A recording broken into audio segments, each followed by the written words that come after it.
Pengetahuan dan Ilmu Pendidikan, Prodi PGSD.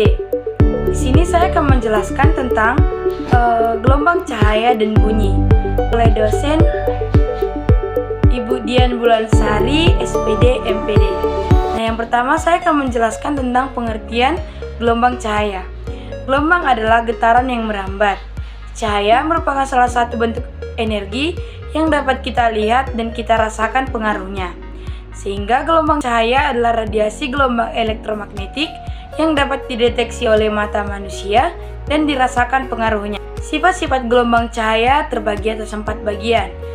Yang pertama dispersi, yang kedua intervensi cahaya, yang ketiga difraksi cahaya, dan yang keempat polarisasi cahaya. Nah, saya akan menjelaskan tentang dispersi cahaya. Dispersi merupakan penguraian cahaya atau polikromatik putih menjadi cahaya-cahaya monokromatik, yaitu magikuhibinium. Hal ini membuktikan bahwa cahaya putih terdiri dari harmonisasi berbagai warna yang berbeda-beda panjang gelombangnya.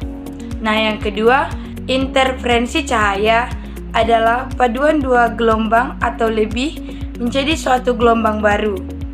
Yang ketiga, yaitu difraksi cahaya adalah peristiwa penyebaran atau pembelokan gelombang oleh cahaya sempit sebagai penghalang. Nah, yang terakhir yaitu polarisasi cahaya. Polarisasi cahaya adalah proses pembatasan gelombang vektor yang membentuk suatu gelombang transversal sehingga menjadi satu arah. Nah, selanjutnya saya akan menjelaskan gelombang bunyi. Nah, pengertian bunyi. Bunyi merupakan getaran di dalam medium elastis pada frekuensi dan intensitas yang dapat didengar oleh manusia. Gelombang bunyi dimaksud gelombang longitudinal, yaitu gelombang yang terdiri atas partikel-partikel yang berosilasi searah dengan gelombang tersebut membentuk daerah bertekanan tinggi dan rendah. Ada 3 syarat agar terjadi bunyi, yaitu sumber bunyi, medium, dan pendengar. Sifat-sifat bunyi ada 3. Yang pertama, tinggi rendah bunyi. Yang kedua, kuat lemah bunyi. Dan yang ketiga, warna bunyi. Gelombang bunyi dibatasi oleh jangkauan frekuensi yang dapat merangsang telinga dan otak manusia pada sensasi pendengar. Yang pertama, gelombang audiosonik. Jangkauan frekuensinya 20 Hz sampai 20.000 Hz. Inilah yang dapat didengar oleh manusia normal. Nah, yang kedua, gelombang infrasonik.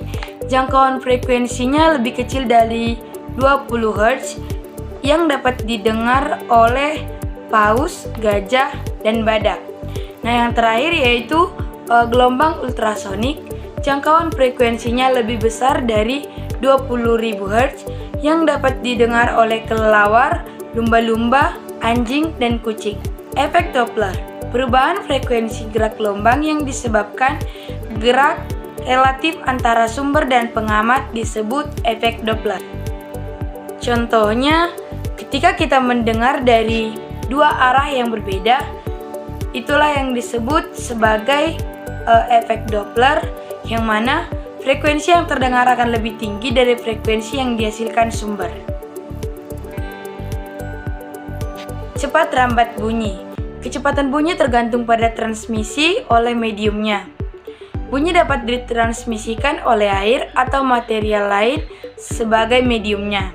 Yang pertama, cepat rambat bunyi pada zat padat. Yang kedua, cepat rambat bunyi pada zat cair. Nah, yang ketiga, cepat rambat bunyi pada gas. Intensitas gelombang bunyi menyertakan energi bunyi tiap detik yang menembus bidang setiap satuan luas permukaan secara tegak lurus. Taraf intensitas bunyi adalah 10⁻12 watt per meter kuadrat yang disebut ambang pendengaran. Sedangkan ambang perasaan adalah intensitas terbesar bunyi yang masih terdengar oleh manusia tanpa menimbulkan rasa sakit, yaitu 1 watt per meter kuadrat.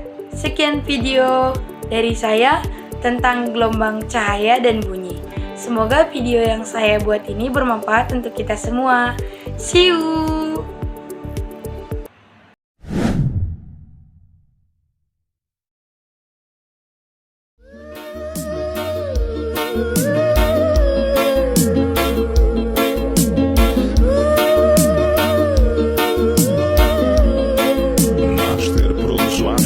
Master Produções, produzindo sucessos em alta qualidade.